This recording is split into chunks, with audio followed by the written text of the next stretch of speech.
Assalamualaikum warahmatullahi wabarakatuh. Salam sejahtera Waalaikumsalam warahmatullahi wabarakatuh. para sahabat, teman-teman sebangsa setanah air. Kembali lagi bersama saya, Dani, di FSBN Channel. Pada kesempatan kali ini kembali saya berbincang-bincang bersama seorang ahli politik etnisitas, Bapak MD Laude. Apa kabar, Pak? Alhamdulillah baik, Mas Dani, kita jumpa lagi nih. Terima Jumpa kasih lagi. undangannya. Ibu kan saya udah sampaikan, saya akan sering-sering undang Bapak nih untuk banyak bahasan yang bisa kita bahas banyak sekali kan. Nah, Ya, termasuk langsung aja nih Pak, kemarin kan memang kita mau bahas poin-poin dari Asta Cita. Itu ya, ada banyak, ada 8 ya kalau nggak ya, salah ya. 8. Ada 8. Nah, kita mau lanjut tuh. Kemarin sudah beberapa, ini yang terkait dengan ideologi, Ya, memperkokoh ideologi. Bisa Bapak jelaskan maksudnya apa memperkokoh ideologi itu, ideologi Pancasila ya, gitu. Apa yang harus diperkokoh gitu dengan ideologi Pancasila sendiri emang? Ada apa dengan ideologi Pancasila itu sendiri di bangsa ini ya kan? iya, iya. Mungkin yang pertama ingin saya tanyakan ya hari ini apakah Pancasila itu memang masih sakti gitu? Oh iya, iya, iya, iya. Itu Iya, gimana Pak? iya, betul ya. Terima kasih. Ya, terima kasih Mas Dani ya. Tapi sebelumnya saya ucapkan salam juga ya. Iya, Ya. silakan. Bismillahirrahmanirrahim. Assalamualaikum warahmatullahi wabarakatuh. Waalaikumsalam. Selamat sore dan salam sejahtera buat kita semua. Om Swastiastu, Namo Buddhaya, Salam Kebajikan. Adil Kak Talino, Bacuramin Kak Saruga, Basengat Kak Jubata. Kita tidak boleh lupa salami orang Dayak. Hmm. Ya, harus ada itu. Dijawabnya apa kalau begitu Pak? Kalau salah Harus, harus, oh gitu. harus. Gitu jawabannya itu. Baik, baik. Ya, baik. Yang berikutnya, terima kasih atas undangannya kembali. Dan kali ini kita berbicara terkait dengan ideologi, Ideologi. ideologi Pancasila, ideologi negara kita. Ini bagus sekali. Dan materi kali ini kita ambil dari asta citanya Prabowo Gibran. Oke. Kita harus apa namanya? ONCI. ONCI. Iya, setajam-tajamnya sampai ketemu isinya gitu loh. Oh, Di oke. ONCI sampai ketemu isinya. Nah, isinya itu nganggo sopo. Hmm, Nah, kira-kira begitu. Ya, oke. ya gitu ya. Itu pentingnya lalu kita bedah ya, kita bedah cita ini. Karena ini kan sudah diluncurkan untuk publik. Ia menjadi alasan penting bagi rakyat mempertimbangkan untuk memilih Prabowo Gibran atau memilih calon yang lain. Oke. Ini maksudnya ini. Nah, kita di sini sebagai ilmuwan punya kewajiban mengoncei hingga kelihatan isinya, dan isinya itu cocok opora Hmm, kanggo rakyat Indonesia ngono lho. ya. Ya, kira-kira begitu. Ya. Mari kita mulai. Eh, Substansi penting di sini kita harus perlihatkan lebih dahulu. Di satu aspek ada ideologi negara, Hmm. di aspek lain ada kedaulatan negara. Ada ideologi negara, Ya, ada kedaulatan ada negara. kedaulatan negara. Duluan mana? Duluan mana? Ayo, itu pertanyaan ringan tapi sangat menggoda. Ya, Ya, menggoda saya dan menggoda juga ilmuwan yang lain. iya. Gitu. Jangan-jangan calon presidennya Prabowo Gibran juga tergoda mendengar ini. Iya. Walaupun ini dari beliau, misalnya begitu. Oke. Ya, mana yang lebih duluan? Nah, mari kita mulai. Eh, Kedaulatan negara ada manakala unsur-unsur negara yang empat itu, yaitu wilayah, rakyat, pemerintahan yang sah, pengakuan negara-negara sahabat itu eh, berlaku untuk seluruh rakyat. Itu baru ada kedaulatan. Jika tidak, berarti ada separatis, Oke. tidak penuh Ya. kedaulatannya, ya. Nah, dari situ kita lihat lagi aspek lain, yaitu Hmm. ideologi negara.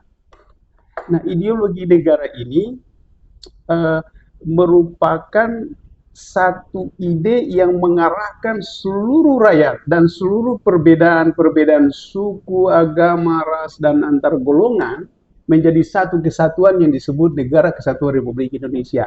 Nah, mana yang duluan? Iya, mana yang dulu? Karena ya tanya begitu ya. Saya juga belum tahu persis ya. Nanti kita minta bantuan para ahli. Ya barangkali Prof. Yusril, lalu Prof. Mahfud, atau Prof. Jimli, atau Refli Harun, atau Prof. Suteki, atau Prof. Kailan gitu ya. Yang bisa kita rujuk. Nah, tokoh-tokoh yang saya sebut tadi itu, tokoh ilmuwan tadi itu bisa dirujuk. Ya. Mana menurut mereka yang lebih dahulu antara ideologi negara atau kedaulatan negara? Mana duluan? Nah, tapi sekarang di dalam podcast kali ini, marilah kita menggunakan dulu ideologi yang lebih dahulu. Ideologi yang lebih dahulu daripada kedaulatan negara. Nah, kita lihat sejarahnya. Proklamasi kemerdekaan bangsa Indonesia itu diucapkan oleh oleh Soekarno-Hatta pada tanggal 17 Agustus 1945 ya. Oke. Itu ungkapan kemerdekaannya.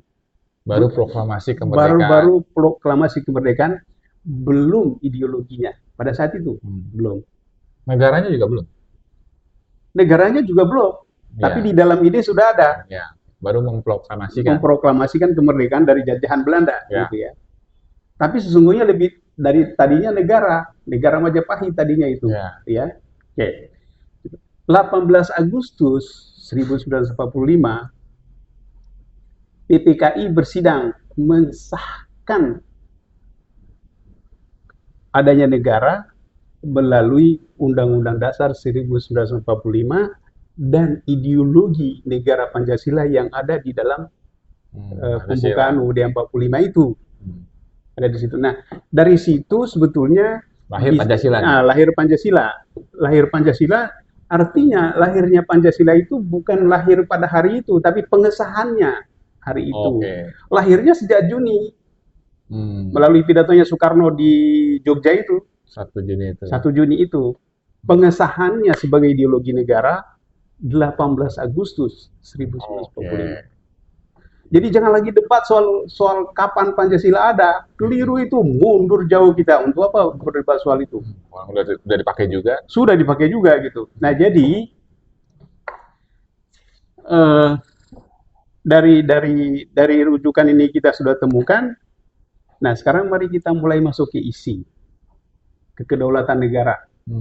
Ya, kedaulatan negara ini yang menggunakan Pancasila. Ya. Kedaulatan negara ketika dioperasikan dan menggunakan politik negara, lalu aktor-aktor politik yang ada di eksekutif, yang ada di legislatif dan aktor-aktor kekuasaan negara ini yang ada di eksekutif, yang ada di legislatif dan yang ada di yudikatif itu merujuk ideologi Pancasila dalam rangka melindungi kedaulatan negara dan politik negara mereka. Ya.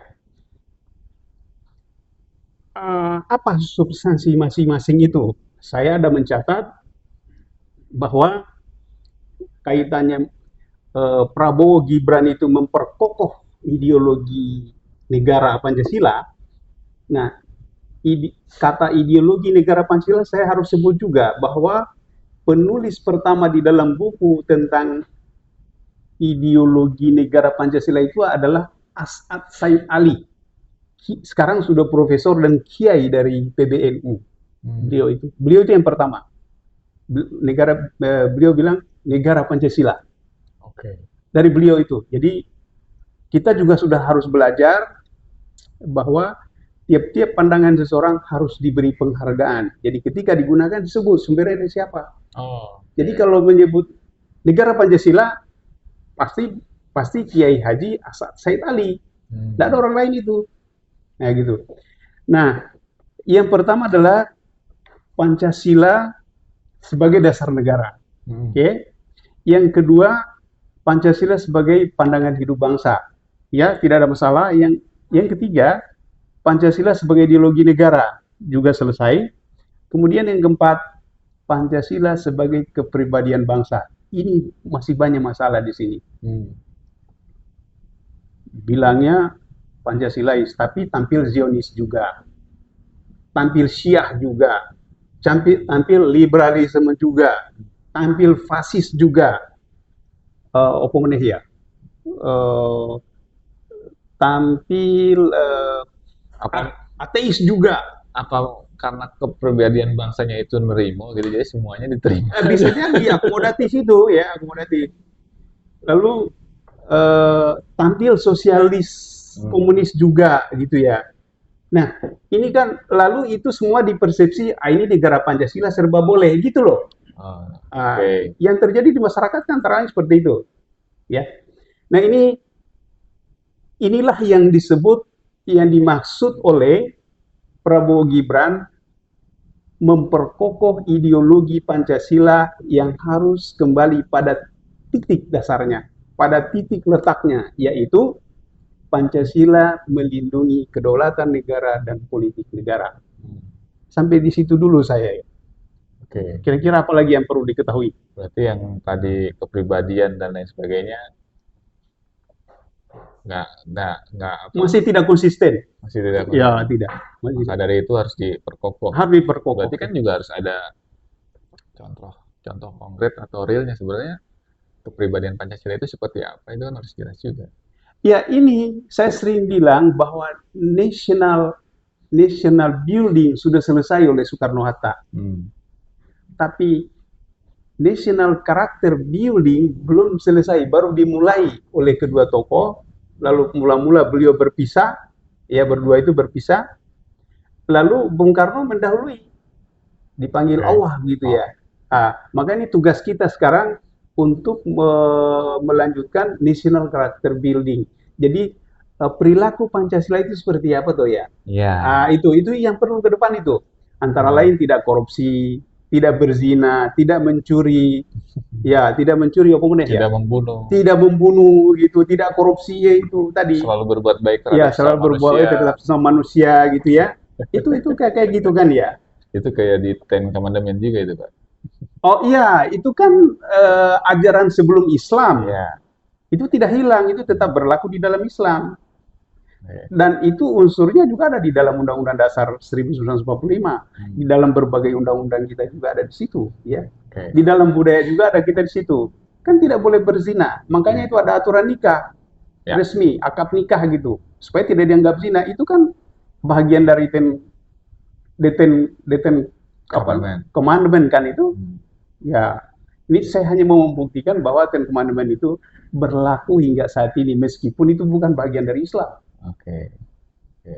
Itu ya. Berarti di Pancasila itu ini harus mungkin ya tugasnya nanti, karena sudah menggunakan Astacita ini Prabowo Gibran, ya tugas dari mereka juga untuk lebih memperjelas lagi karakter Iya, bangsa ini dengan Pancasila yang seperti apa sih gitu, karena kalau bahasanya, kalau saya melihatnya bahasanya yang di bahasa memperkokohnya, Pak. baik.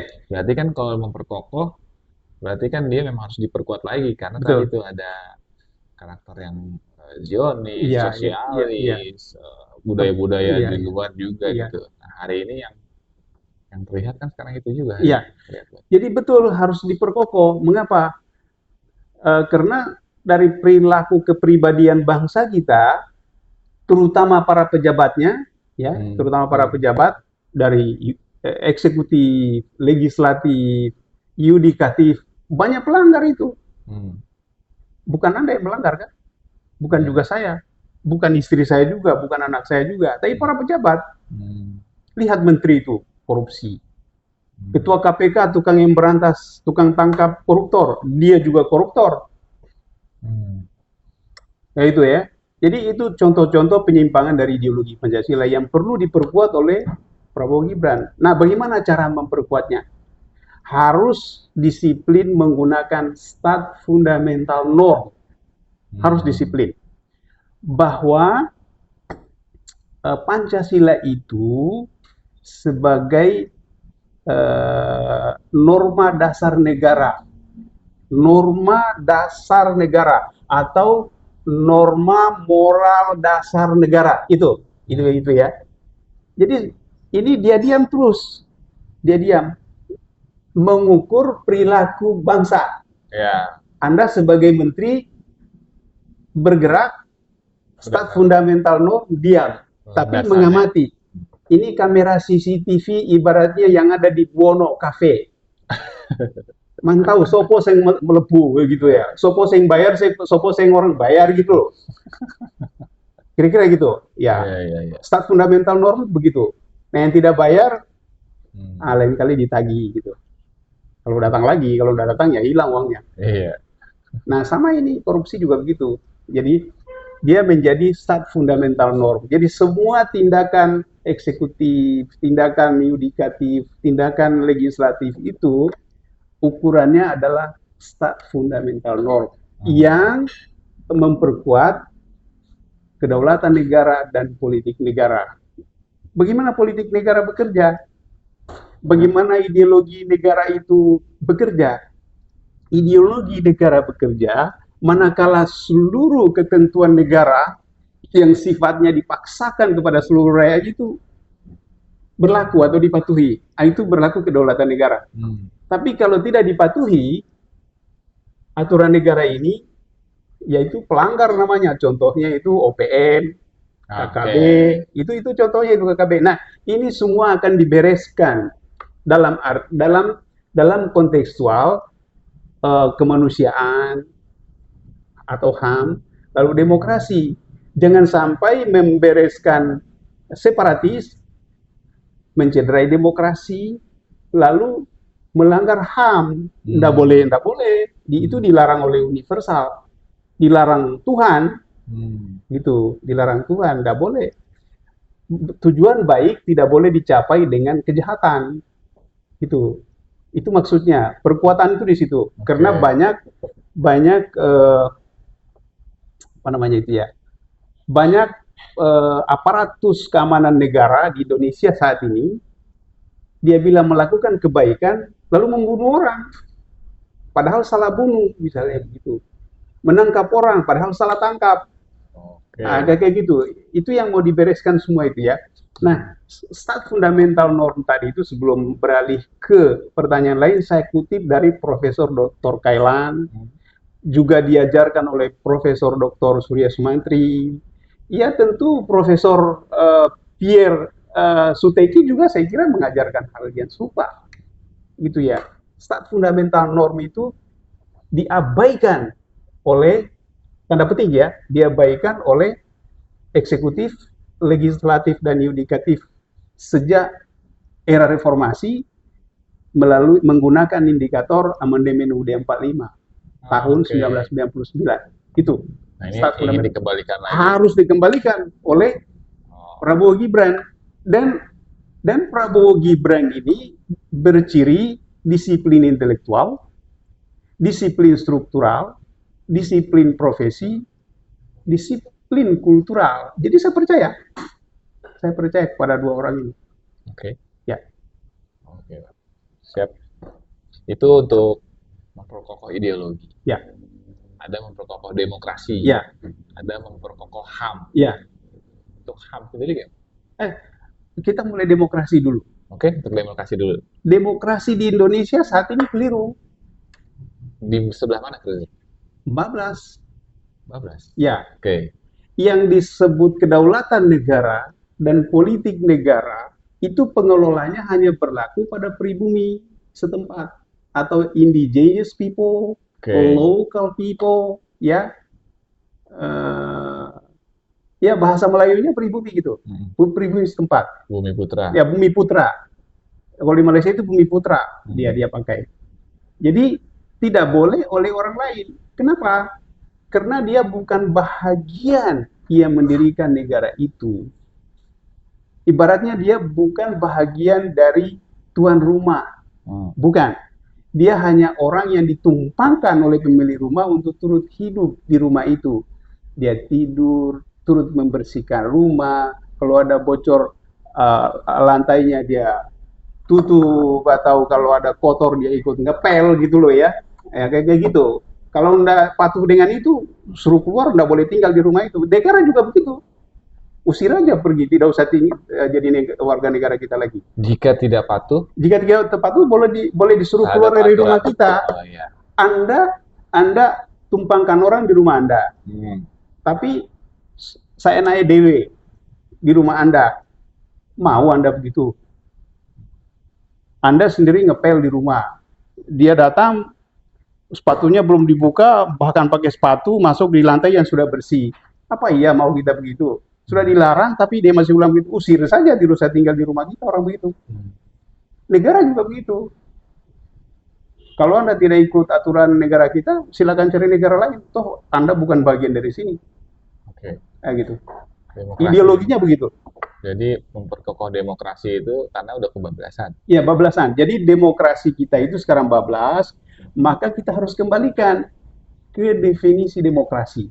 Nah, seperti apa? Bahwa demokrasi per definisi ialah proses pengambilan keputusan bersama rakyat untuk kepentingan rakyat. Oke. Contohnya pemilihan presiden, pemilihan kepala daerah, bupati, wali kota, gubernur, ya, lalu anggota DPR, DPD, gitu ya. Itu kan sudah terjadi, memang dilakukan juga. Iya, sudah dilakukan, kayak gitu. Ya, demokrasi yang begitu ya. Nah, yang bablas itu begini, orang yang tidak berhak menjadi berhak atas alasan demokrasi. Non pribumi boleh menjadi presiden. Nah, ini tidak boleh. Oke. Diharamkan itu. Nggak boleh. Karena dia bukan bagian dari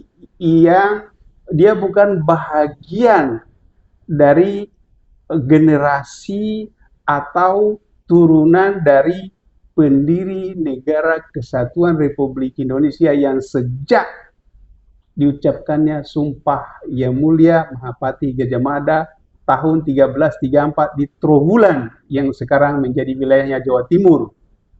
Tapi kalau nggak jadi presiden boleh tinggal sini. Oh, boleh aja jadi menteri, boleh. Nggak ada Kan masalah. dia diperlukan kan keahliannya. Yang tidak boleh ini kan soal politik. Pemegang keputusan gitu. Pemegang keputusan sekaligus pemiliknya. Pemilik. Iya, kan negara itu ada yang mendirikannya, ada yang memilikinya, ada yang menguasainya, kan sama di rumah. Rumah berdiri emang berdiri sendiri rumah. Ya orang.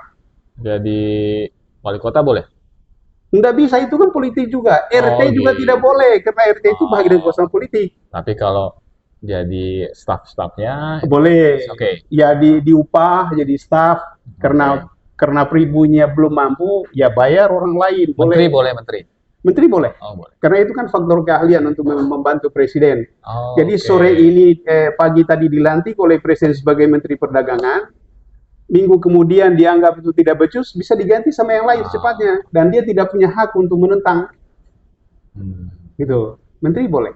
Jadi menurut ahli etnisitas yang tidak diperbolehkan itu saat non pribumi yang bukan apa si yang memegang legalitas terhadap negara ini keturunannya Kedaulatan negara. Kedaulatan Kedaulatan negara. negara boleh. Oke. Sama politik negara. itu tidak diperkenankan untuk menjadi seorang presiden. Tidak boleh. Tidak boleh itu. Yang lain sih. Yang lain boleh. Oh, gitu. Tapi jadi gubernur juga sudah tidak boleh. Harusnya. Iya, harusnya tidak boleh. Itu Wali karena kota itu aja nggak boleh. nggak RT-nya boleh, nggak boleh. karena itu garis kekuasaan. Oke. Nah, garis kekuasaan itu kan dimulai dari RT, RW, kepala desa, lurah, Ya, kadus, camat, kepala ya. dusun, ya, camat, Wali bupati, wali kota, gubernur, wakil presiden, presiden. Itu semua garis Oke. kekuasaan. Selain itu sih silakan. Selain itu boleh. Jadi orang kaya di Indonesia mah enggak. Mangga. Asal sah-sah saja, jangan merampok begitu. Oke, siap. Ya. Ya, Pak. Jadi cukup jelas yang disampaikan. HAM Tinggal lagi, masalahnya- HAM masih ada. Sehingga masalahnya belum tentu bisa diterima oleh, pasti ada yang pro dan kontra juga. Pasti ya. Yang Oke. sudah happy dengan yang bablas tentu dikembalikan ke garisnya, dia merasa rugi. Ya. Ya. Lalu ada HAM. Oke, memperkokoh HAM. Ya, memperkokoh HAM itu penting. Jadi ada hak alamiah orang, hak untuk berkawin, ya, hak untuk berkawin, ya, hak untuk reproduksi, punya keturunan, Oke. hak untuk sekolah, hak untuk mendapatkan makanan, hak untuk bebas dari ketakutan. Itu tanggung jawab negara, gitu ya. Itu semua harus terpenuhi. Nah sekarang kan banyak orang ketakutan, takut teror, takut apa itu yang orang naik sepeda motor lalu ditebas itu, Oh iya, apa, kritik apa begal. begal, begal ya, begal, takut begal ya. Itu artinya negara masih gagal, itu yang seperti itu masih gagal ya.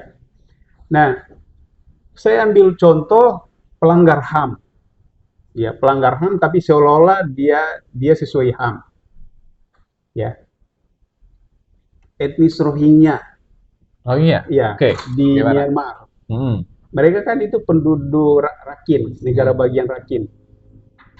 Dia beragama Islam, mayoriti Islam di sana. Sudah ratusan tahun mereka di sana, mungkin 100 tahun lebih lah Dia mereka. mayoritas di sana dan sudah ratusan tahun tinggal di Ya, sana. ratusan tahun juga bukan 300 ya, mungkin 100 tahun lebih lah begitu ya. 1000. Ya, Ya abad ya, abad ke-19 ya, kira-kira begitu, atau abad 18. ya intinya sudah ratusan tahun lah. Ya, Kita sudah, pastinya ya, tidak ya. tahu. Mereka di sana imigran, keturunan Sudah imigran. turun temurun di Ya, sana juga. iya, gitu. Nah, turun temurun, lalu mereka mayoriti Hmm. di situ. Mau merubah Rakhine itu menjadi negara Islam, padahal itu negara bagian dari Myanmar. Oke. Oh, ini kesalahan.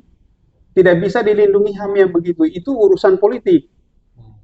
Jadi mereka ditumpas dalam arti menumpas separatis, itu wajib bagi negara karena mempertahankan kedaulatan negara mereka. Oh. Anda perlu tahu mengapa itu dilakukan. Karena negara selalu dimulai dari perang.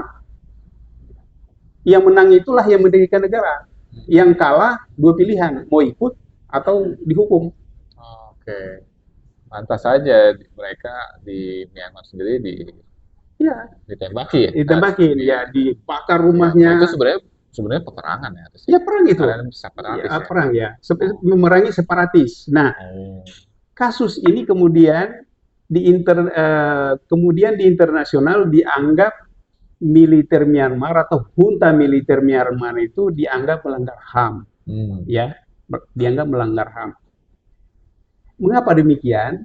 Karena orang Rohingya ini menyebut ke internasional menggunakan politik Islam, bahwa mereka Oh. adalah umat Islam, maka dia dapat simpatisan dari umat Islam dunia, Mm-mm. bahwa saudara kita Yes, ya. ditumpas sama pemerintah Myanmar yang beragama Buddha gitu. Kira-kira begitu, Oh. kira-kira itu antara lain seperti itu. Padahal sebetulnya mereka ini adalah orang bersalah, pemberontak. Hmm. Ya, maka dalam kontekstual HAM di Indonesia, ketika ada orang Rohingya yang sekarang berseliweran di wilayah Aceh dan sudah ditolak oleh masyarakat Aceh, mahasiswanya Aceh itu juga mau mengusir mereka. Orang Aceh itu betul, tindakan mahasiswa Aceh itu betul, dan tindakan Aceh secara keseluruhan itu betul. Mereka itu mengerti politik. Aceh Secara itu ini kacamata secara politik. ya kacamata politik Oke. yang kacamata politik fundamental dan kacamata politik konstruktif itu rakyat Aceh betul. Oke. Tapi jangan lupakan aspek kemanusiaannya. Ya. Nah, aspek kemanusiaan ini dalam konseptual Prabowo dan konseptual Presiden Jokowi, humanitariannya perhatikan. Hmm. Bukan politiknya ya, humanitariannya. Jadi mereka pakai kapal, berterapung-apung, lalu terdampar di Aceh. Sebab perhatikan manusianya, kasihan ya, gitu. Oh. Ya kasih makan, kasih minum untuk waktu sebentar. Setelah itu dibiarkan pergi, mereka mau kemana? Tidak boleh ke Indonesia karena mereka orang bersalah. Oh, Dari aspek gitu. politik itu orang bersalah mereka itu. Dan tidak cukup syarat untuk diberikan suaka politik karena mereka bukan pimpinan politik, rakyat biasa. Dan di situ juga ada faktor bisnisnya, perdagangan orang juga. Jadi bagaimana memilahnya ini? Nah, secara garis besar mereka itu adalah separatis. Itu dulu yang harus. Jadi internasional harus memahami pemerintah Myanmar bahwa mereka itu sedang membersihkan negara mereka dari separatis atas upaya Rohingya yang mengatasnamakan Islam dan mendapat dukungan simpatisan dari Islam dunia. Hmm. Nah, Islam dunia juga sebaiknya sekarang harus segera paham juga.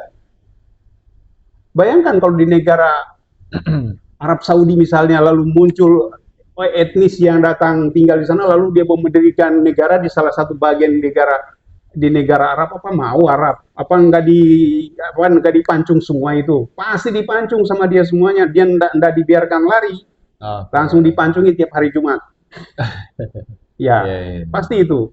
Jadi ini artinya apa, kedaulatan negara mahal harganya deh, politik negara itu harganya nyawa, kedaulatan negara itu harganya nyawa, tak terbatas. Ingat, 10 November di Surabaya lebih 10.000 orang Jawa mati. Tapi Malabi juga, Jenderal Malabi juga mati. Dan pada akhirnya kemerdekaan kita tetap terpelihara.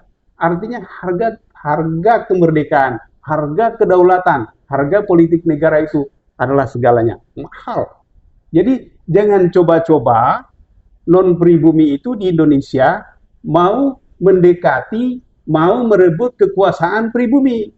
Sebab kalau pribumi marah, Anda tidak ada yang bela. Karena internasional pikirannya juga begini. Apalagi yang namanya Oke. di Inggris, di Perancis, di Jerman, di Rusia. Oh, enggak jalan Anda. Enggak bisa kalau di sana itu. Yang namanya kedaulatan negara itu raja kalau di Inggris. Kalau di Rusia kan presiden, ya udah presiden. Anda enggak patuh suruh pergi dari situ. Nah, di kita ini kan dibilang terlalu keras. Nanti kalau kita lembut, terlalu lembut gitu. Yang ngurusi negara itu bukan begitu. Ngurus negara itu tegas. Kayak Prabowo itu loh. Disiplin profesi, disiplin intelektual, disiplin struktural, disiplin kultural. Yang beda dengan itu tidak boleh. Tapi ada yang dihukum, ada yang ditegur. Kayak gitu. Ya itu ya sebatas itu. Jadi demokrasi begitu cara ditegakkannya, kemudian HAM begitu cara menegakkannya. Tidak sembrono gitu. Baik, Oke. baik, baik. Luar biasa. Mungkin cukup Pak untuk Baik. eh, apa, pembahasan kali ini ya, itu udah penjelasan cukup lengkap, dan ya tadi saya bilang pasti nanti bisa jadi ada pro dan kontra. Ya, Ya, tapi kita berikan saja kepada para pemirsa nanti seperti ya, apa. ya, ya. Tapi ini cukup cukup komprehensif dan cukup jelas juga, segala pertanyaan dijawab dengan landasan yang cukup berdasar. Ya, ya. Baik, para sahabat, eh, hari ini kita cukup sekian. Kita akan ketemu lagi di podcast berikutnya. Terima kasih, Pak. Baik, terima kasih Mas.